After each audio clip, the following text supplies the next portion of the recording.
What's going on, guys? Welcome back to the channel. Today I've got something special for you. I have my Beretta 92X Performance that I have built out for Open Division in USPSA and IPSC.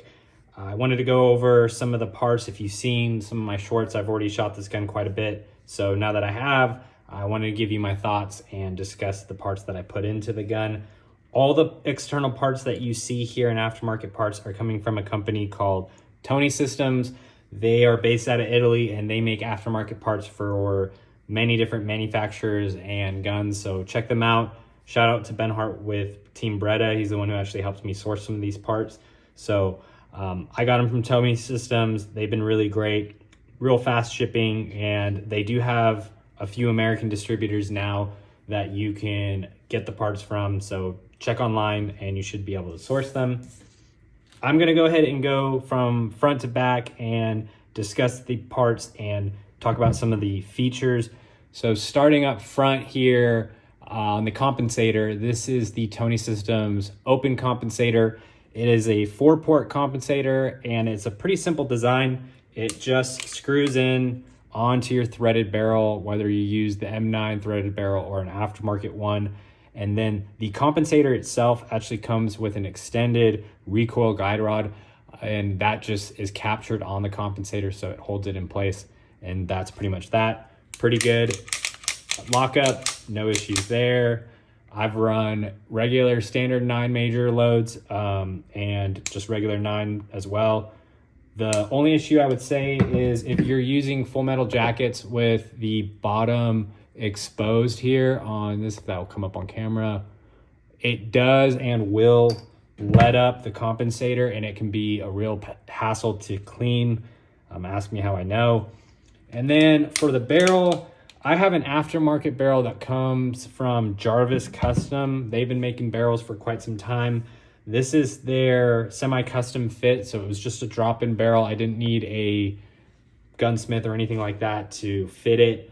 I've been really happy with the barrel. It's been super accurate. Before I purchased it, I asked if it would run 9 major and they said it's no problem at all. They've tested it for that. It took about a month and a half to get to me, and I've been super pleased with it. It's been fantastic and I highly recommend them.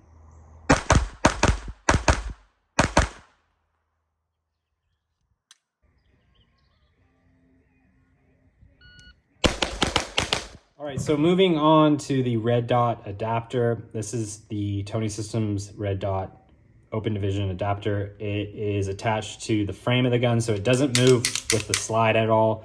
It's attached here on the dust cover, real simple. You just tighten these screws on each side of the adapter and it just holds tight there. And then you can get the thumb rest from them as well, and it has multiple holes here so you can adjust the height and the cant.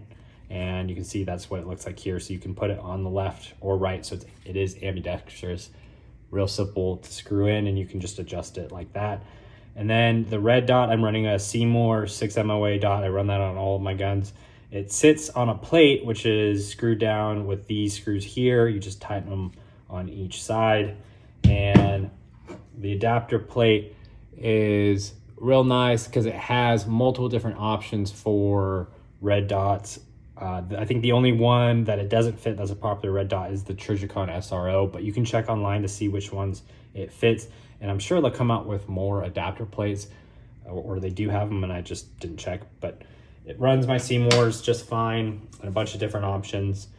And then moving back, you'll notice I do not have a slide racker, and that's because I haven't found a company that actually makes one for it. Toni Systems does not have one that they're selling yet.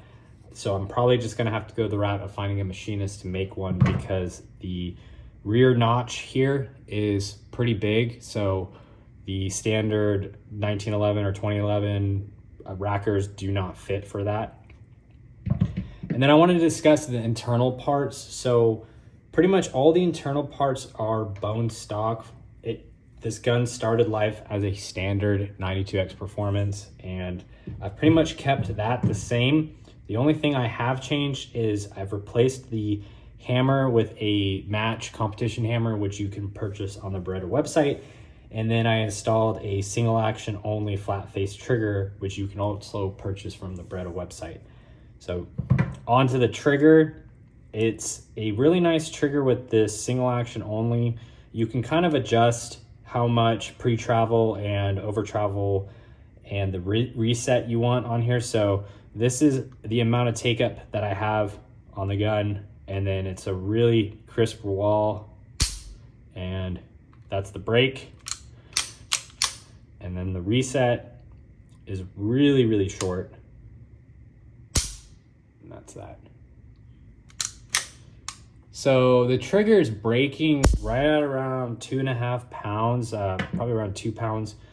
I know with certain guns you can get them lighter. I could probably get it lighter on here, but I've been happy with where it's at. I'm not super concerned with a super light trigger. What I really care about is that wall and then the reset itself. As long as that's predictable, I'm happy there. And then the grips are the Toni Systems Palm Swell 3D grips. You can see here there's a palm swell there, and there's this grip tape on both sides. I really like them. At first I was a little concerned they might be a little slippery, but they're actually really nice, and I have a pretty good purchase on the gun and it feels good in my hands. And then this is their open division mag well, real generous magazine well, and you just have to be careful with what magazines you use, and I'll discuss that.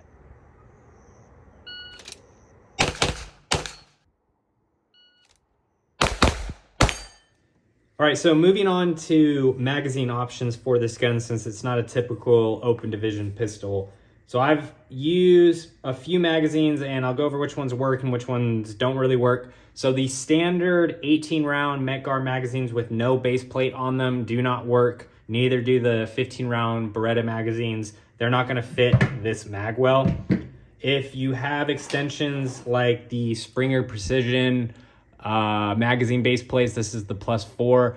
They kind of work, but I wouldn't really recommend them. It was a really tight fit. They weren't fitting at first, but now they've kind of just, you know, fit their way in there. And at first the magazine wasn't releasing.